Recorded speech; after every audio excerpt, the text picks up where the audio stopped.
night was a pretty decent show. Main event Jey Uso opened it up, and of course the crowd wanted one more yeet. So he gave them one more yeet, but it was interrupted by the ring general Gunther, who attacked Jey Uso, further explaining why I still think this feud could end up being quite good and could really main event with night one of WrestleMania. Jey Uso decided he would choose Gunther for the world title at WrestleMania. Whether it main events or not, it's going to be a crazy moment, especially if Jey wins. I know a lot of people still think Gunther should win. I'm on the side of, look, Jey winning is the right thing to do here, because why else would we have given him the Rumble win? But in previous years, the Royal Rumble winners haven't actually won the title. You got to think of Cody Rhodes in 2023. He didn't win it against Roman. He won the Rumble the next year and then won the title. Obviously, there was Charlotte Flair, didn't beat Ronda Rousey at WrestleMania 38. Brock Lesnar didn't beat Roman Reigns at WrestleMania 38. So it's not uncommon for the Royal Rumble winner to not actually win the title. But with Jey having like 3 or 4 opportunities now at this, surely he gets the win. It was a pretty good brawl between the two. Jey Uso would then dive onto security and Gunther. I think if they can build this up in the next 10 or something weeks, it could definitely be a potential to main event night one, because they've got a long time to build the story and they've also got the past between the two. So I'll be keeping my hopes up for Jey Gunther. Rhea Ripley was again interviewed, and then Io Sky interrupted her, saying, "You cost me WrestleMania and I'm coming for you." Later in the show, Io Sky would then also go back up to Rhea Ripley, but it wasn't what people expected. This, however, set up the next match, which was a fantastic 12-minute tag team match. Damage Control versus Liv Morgan and Raquel Rodriguez exceeded my expectations so much. They put on a fantastic, high-flying, technical, just brilliant match. Dakota was great. It was her first match since her injury. Io Sky was great as always. Liv was doing some mad moves, and even Raquel Rodriguez actually had a pretty good performance. Liv got busted open at one point during the match. No one could really figure out where it was. I believe it was possibly when Dakota maybe hit her knee right into the side of Liv's head, but it could have been Raquel was swinging her. But in the end, Liv Morgan continued wrestling with blood gushing down her head. Io Sky and her had some great back and forths, and then an over-the-top moonsault pinning Liv Morgan. So Io pinned Liv for something she couldn't do last week, couldn't do at Saturday Night Main Event. I still think Io Sky is going to somehow have a match at WrestleMania. But yeah, Damage Control pick up the win in this one. A very good match, and it was highly praised online. Bayley would then face the Women's Intercontinental Champion Lyra Valkyria next for a chance to go to the Elimination Chamber. Bayley would pick up the win after a solid 8-minute match. No interferences, nothing from Roxanne, even though she was at ringside. And yet Bayley picked up the win. Interesting pinfall. Lyra hasn't really been but great since winning the title, but I'm hoping that they actually start pushing her now, since she is the champion. And it wasn't a burial from Bayley, it was just she quickly rolled her up. So we'll see where they go. But I thought Lyra was going to turn heel personally afterwards, but they didn't go with that. AJ Styles returned to Monday Night Raw tonight, and it was fantastic to hear he had his old theme song back. So thankfully, we don't have to hear "They Don't Want None" anymore.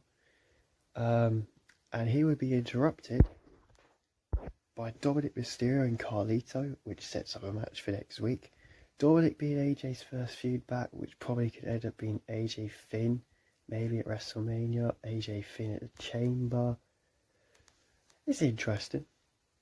The load of stuff with the Judgment Day was interesting. AJ would hit a phenomenal forearm on Carlito, so it's good to see that moves back now as well. So AJ's definitely a face now, and I could see him having one more push at a world title this year. Just give me one more AJ Cena match. Be annoyed that he wasn't in the Elimination Chamber. The Creed brothers would then face the War Raiders for the Raw Tag Team Championships. This was a really good match, but it was ended with a disqualification after Judas Creed whacked Eric with the title. So we're definitely going to redo this match, and I could see them beating the War Raiders. Drama in the Judgment Day, as per every single week. Finn did not seem to care that Liv had just had her head busted open. Just proceeded to complain, as per always. We definitely set up this Finn-Dom feud eventually. A lot of people say, oh, Liv's gonna leave Dom, Dom's gonna leave Liv, they're gonna turn each other. It wouldn't make sense. We're doing Finn and Dom. If people still think that Liv and Finn planned the whole stuff, it would be stupid enough for Triple H has been capable of having stupid booking decisions, so I wouldn't rule it out. And yet, Rhea said, look, I'll face you the Raw after Elimination Chamber, not at the Elimination Chamber. No, we're not going to put Rhea on the pay-per-view again. We're going to do it on the Raw. So there's no chance Io's winning the belt. No chance. However, if Liv wins the Chamber, she would probably cause a DQ in this match. If Bianca wins the Chamber, you could do Bianca versus Io versus Rhea, but then Bianca's a tag team champion, so what's going on with the Jade Cargill story? Are they dropping the titles? I don't really know what the whole move for Io Sky at WrestleMania is. I'd like to see Io in a match. I'd like to see her in a title match. I just don't know what they're going to do.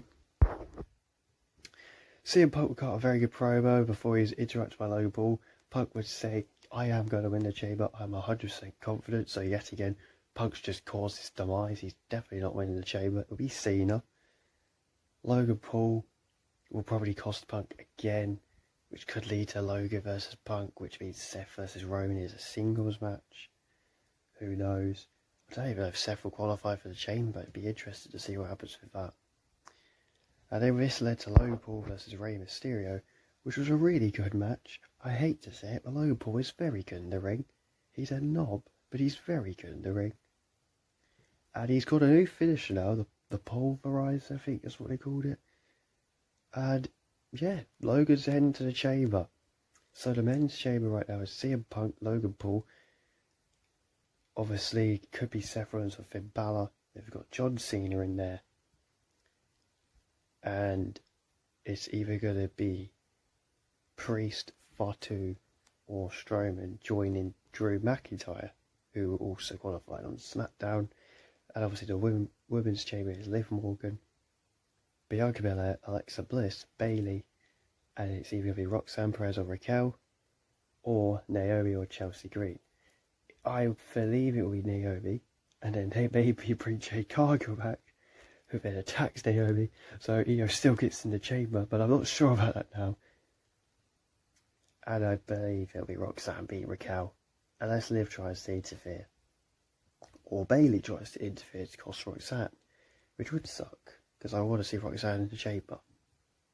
And obviously Charlotte Flair still hasn't chosen who she's facing at Mania. Cody will be facing the winner of the chamber. Decent episode. Sami Zayn is out indefinitely with spinal injury. And yeah, I enjoyed it. I still think the build to Mania is a bit slow, but I'm hoping it picks up now, or it'll pick up especially after the Chamber. I think it's just our expectations were a lot higher because of last year's Mania. But that's that for this one, and see you next time. Yeet.